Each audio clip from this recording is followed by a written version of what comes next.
Assalamualaikum warahmatullahi wabarakatuh. Apa kabarnya hari ini? Semoga kita semua dalam keadaan sehat ya. Video ini dibuat untuk memenuhi tugas UAS mata kuliah pembelajaran IPA di SD. Kita akan membahas pelajaran kelas 4, tema 4 berbagai pekerjaan, subtema 1, jenis-jenis pekerjaan. Di sini kita hanya akan membahas muatan IPA, yaitu sumber daya alam. Adik-adik, apakah ada yang tahu apa itu sumber daya alam? Sumber daya alam. Sumber daya alam adalah segala sesuatu yang berada di alam, baik fisik maupun hayati, yang dinilai memiliki daya guna untuk memenuhi kebutuhan manusia. Di antaranya agar tercipta kesejahteraan hidup manusia. Ada contoh dari sumber daya alam. Yang pertama ada ikan, ada pakaian, dan ada mobil. Tahukah kamu, ikan yang kita makan berasal dari sungai, kolam, danau, atau laut? Kendaraan yang kita naiki juga bahannya berupa logam yang merupakan hasil tambang. Pakaian yang kita pakai berasal dari kain yang bahannya berasal dari tumbuhan atau hewan. Seiring berjalannya waktu, jumlah penduduk yang semakin bertambah. Jumlah penduduk yang semakin banyak itu mengakibatkan kebutuhan hidup manusia bertambah besar.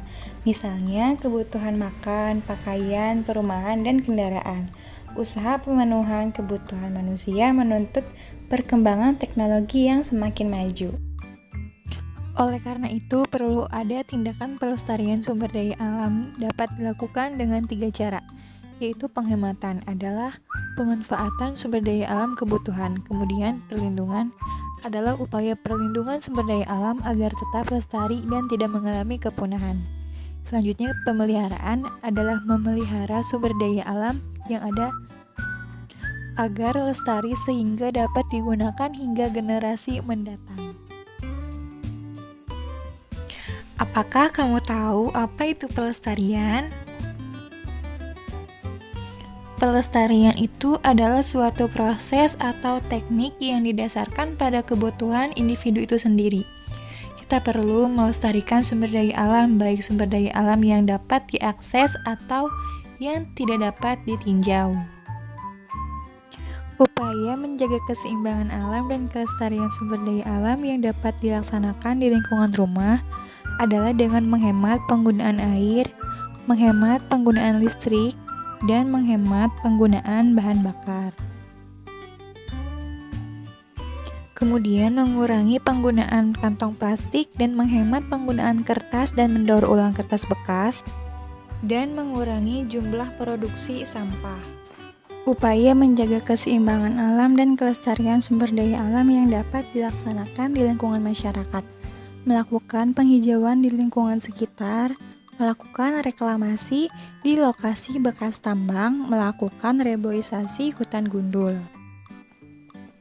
Manfaat tanaman bakau melindungi pantai dari erosi dan abrasi, menjadi habitat alami berbagai biota darat dan laut, sebagai perangkap zat-zat pencemar dan limbah industri. Cara merawat sumber daya alam yang ada di lingkungan sekitar, yaitu sungai. Tidak membuang sampah atau limbah ke sungai dan menjaga kebersihan, tidak mandi atau buang air di sungai, tidak mencuci baju di sungai, membuat daerah resapan di pinggir sungai, tidak mendirikan bangunan di pinggir sungai, dan menanam bakau atau tanaman keras di pinggir sungai untuk mencegah erosi. Dan yang terakhir, tidak melakukan penambangan pasir di sekitar sungai. Kemudian daerah pantai, tidak membuang sampah atau limbah di pantai, membersihkan pantai, tidak menangkap ikan dengan peledak, menanami tanaman bakau di pinggir pantai, dan tidak melakukan penambangan pasir. Teknologi memberikan manfaat besar mengelola sumber daya alam. Teknologi yang digunakan yaitu teknologi sederhana dan teknologi modern. Kalau teknologi sederhana itu pengolahan sumber daya alamnya sebagian besar dilakukan oleh manusia, sedangkan kalau yang modern itu di hampir semua prosesnya dilakukan oleh mesin. Teknologi modern sangat membantu nelayan sehingga nelayan lebih mudah dan lebih efisien dalam menangkap ikan. Namun teknologi modern memiliki dampak negatif, yaitu membuat lingkungan laut menjadi rusak dan ikan menjadi susah hidup. Ini dikarenakan penggunaan teknologi modern yang kurang tepat atau kurang baik. Teknologi ramah lingkungan adalah teknologi yang diciptakan untuk mempermudah kehidupan manusia tetapi tidak menimbulkan dampak negatif bagi lingkungan alam.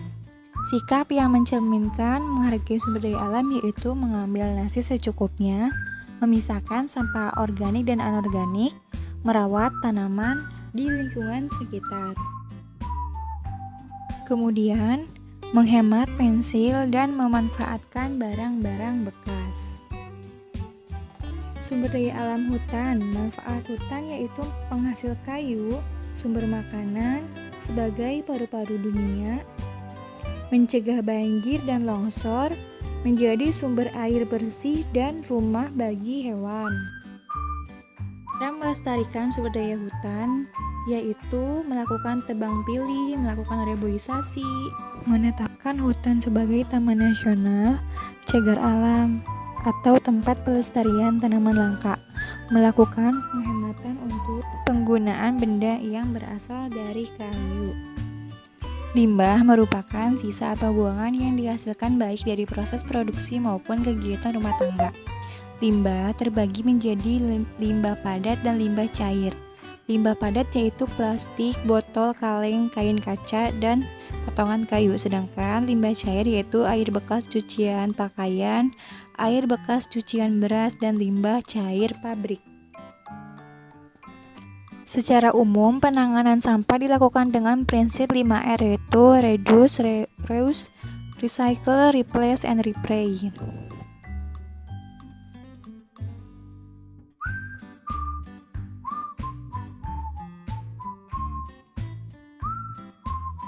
Terima kasih sudah belajar bersama Ibu Rizka. Cukup sekian. Wassalamualaikum warahmatullahi wabarakatuh. Sampai jumpa kembali.